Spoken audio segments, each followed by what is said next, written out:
Bonjour à tous, aujourd'hui on se retrouve pour une nouvelle vidéo. On va parler de l'équipe de France et notamment du match contre l'Israël qui a lieu ce soir.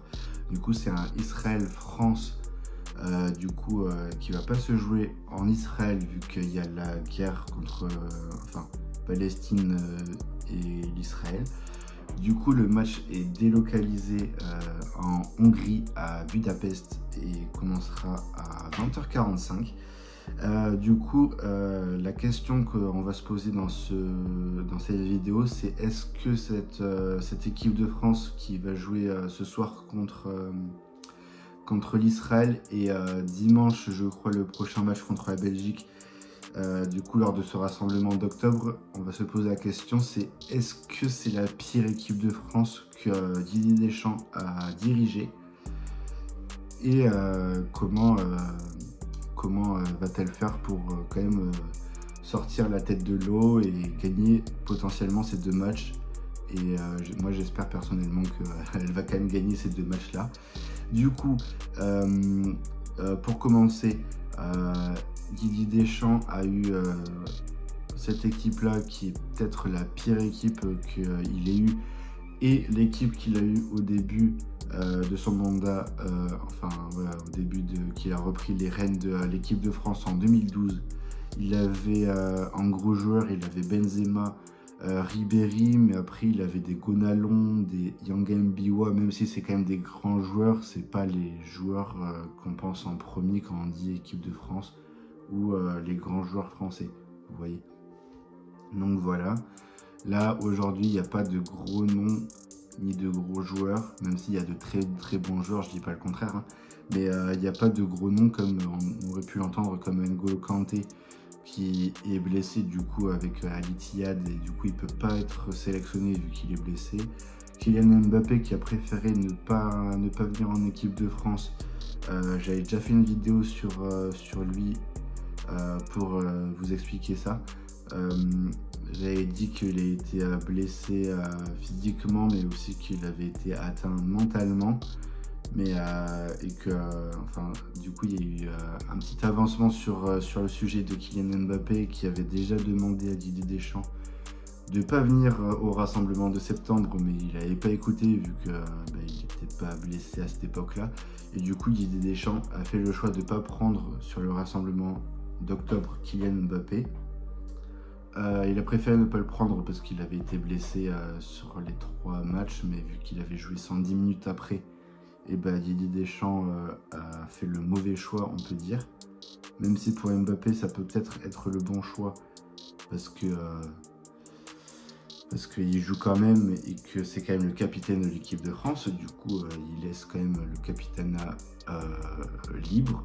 Du coup, Didier Deschamps a préféré prendre Tchouaméni que potentiellement avec Mike Maignan ou Koundé ou Saliba potentiellement. On sait que Mike Maignan au micro des journalistes mais aussi dans les vestiaires il fait le taf et qu'il prend le rôle de capitaine et personnellement je trouve qu'il a le rôle de capitaine et l'aura du capitaine que les autres joueurs comme Mbappé, comme par hasard, n'a pas forcément. C'est un peu troublant qu'il ait mis Tchouaméni qui, certes est un bon joueur, mais qu'il régresse quand même depuis 6 mois, 1 an ou 1 an et demi. Donc voilà. À noter que aussi Dembélé, Ousmane Dembélé, celui qui joue au PSG, est le joueur le plus capé de cette équipe lors de ce rassemblement d'octobre et il compte 51 sélections notamment parce qu'il a été blessé assez souvent et sur ces 51 sélections il a seulement 6 petits buts.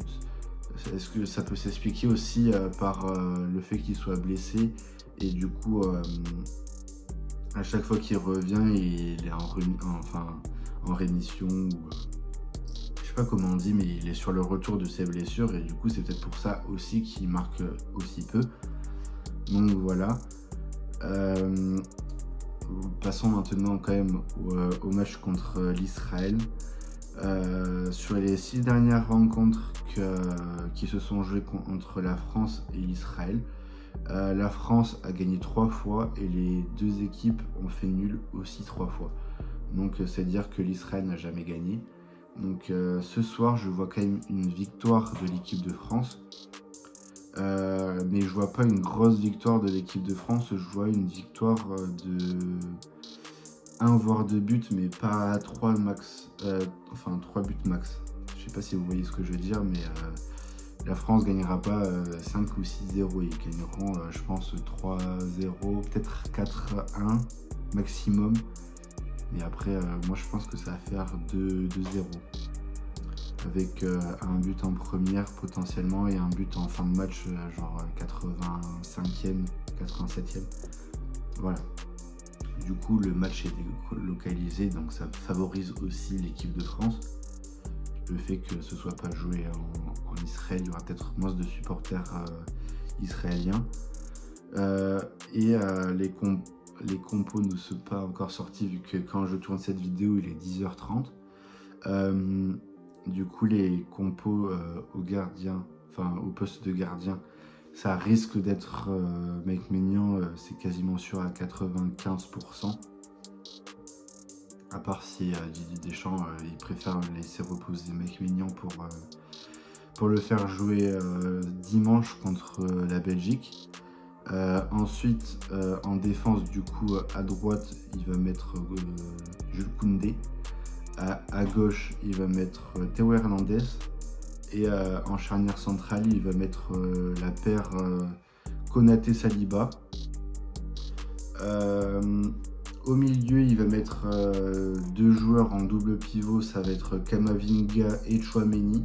Tchouaméni, du coup, qui va être le capitaine de cette équipe. Ensuite, il va mettre 3 avant-centres. À droite, Dembélé, Olysée en 10 et Nkunku à gauche. Mais même si Nkunku et Olysée, ils auraient pu tous les deux jouer en 10, ça peut être intéressant de voir comment ils vont s'organiser en phase offensive. Pardon. Je bégaye un peu, je cherche mes mots, mais dans ma tête c'est clair. Et du coup, en pointe, il va mettre Randal Kolo Muani, qui est quand même en meilleure forme avec l'équipe de France plutôt qu'avec le PSG. On sait qu'avec le PSG, il a quand même du mal. Il est pas fait pour le jeu de Luis Enrique, tout simplement. On sait que Luis Enrique, c'est un jeu de possession, qu'il aime bien avoir le contrôle sur le jeu, le contrôle sur la balle, qu'il n'aime pas du tout les phases rapides et les phases de contre-attaque. Et sachant que Randal Kolo Muani, c'est un joueur rapide et un joueur de contre-attaque, c'est pas un jeu qui est fait pour lui. Donc c'est dommage pour lui et c'est peut-être pas le bon club pour lui ou tout simplement le bon coach pour lui. Donc voilà. Du coup, Didier Deschamps est parti sur un 4-2-3-1. Enfin, je pense qu'il va partir sur un 4-2-3-1. Je dis que Didier Deschamps est parti, mais en fait, c'est pas, vu que c'est pas la compo officielle, c'est une compo probable, je pense qu'il va partir sur un 4-2-3-1. En tout cas, ça me semble le meilleur choix qu'il puisse faire, vu qu'on n'a pas énormément de choix, même si il peut partir sur peut-être un 4-3-3, peut-être avec Nkunku à gauche ou Randal Kolo Muani à gauche, Marcus Thuram en pointe et Dembélé à droite. Ça peut se voir aussi avec du coup Olysée qui redescendrait sur le terrain, enfin qui redescendrait, mais du coup Kamavinga, Tchouaméni, il serait un petit peu plus bas que Olysée, vu qu'Olysée est quand même il est plutôt bon et plutôt fait pour jouer en 10 plutôt qu'en milieu de terrain. Du coup, on verrait quand même Olysée un peu plus haut que les deux autres milieux. À voir comment s'organise Didier Deschamps. Du coup, sur le papier, je le disais tout à l'heure, c'est pas une grande équipe, mais ça reste quand même une bonne équipe avec de grands joueurs qui jouent dans de grands clubs. Mais de toute façon, on connaît le jeu de Didier Deschamps. La France va beaucoup avoir le ballon, ils vont avoir la possession, ils vont garder la possession, il va y avoir des possessions très longues. Et du coup, ces possessions elles vont être très longues. Et on va beaucoup attendre avant de voir une frappe, un tir. Et je pense que vu qu'on va beaucoup attendre, les frappes elles seront pas forcément cadrées. C'est peut-être pour ça qu'on va avoir un petit score et pas un score de tennis, comme j'aime bien dire. On va pas avoir un 5-6, 7-0. C'est peut-être pour ça qu'on va pas avoir beaucoup de buts. Il va y avoir peu de jeux de rapide, peu de contre-attaque aussi. Même si Dembélé est un joueur rapide, véloce, et du coup il peut, s'il y a des espaces dans le dos en phase offensive de l'Israël et qui récupère le ballon, on peut voir des phases rapides comme Randal Kolo Muani, il sait aller rapidement vers le but. Mais je pense que vu que la possession va être essentiellement française, sur ce match, je vois quand même un 70% de possession pour l'équipe de France, voire plus.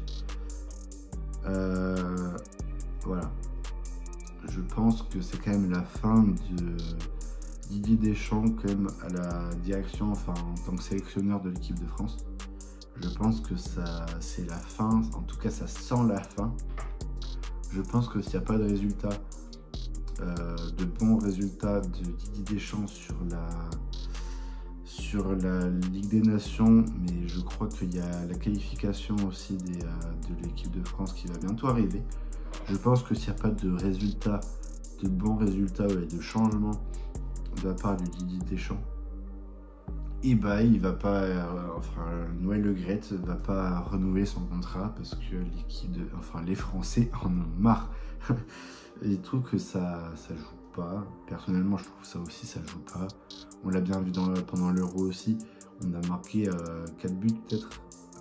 On a marqué un contre l'Autriche, un contre la Pologne, un contre la Belgique et un contre l'Espagne. 4 buts sur 6 matchs. 6 matchs, 4 buts. C'est peu. Donc ça montre aussi l'incompétence et pas l'incompétence, mais le manque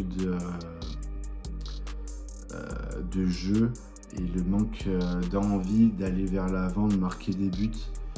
Le jeu de Didier Deschamps, de toute façon, on le sait depuis des années, c'est un jeu plutôt défensif, mais là, j'ai l'impression que c'est carrément défensif. On garde la possession.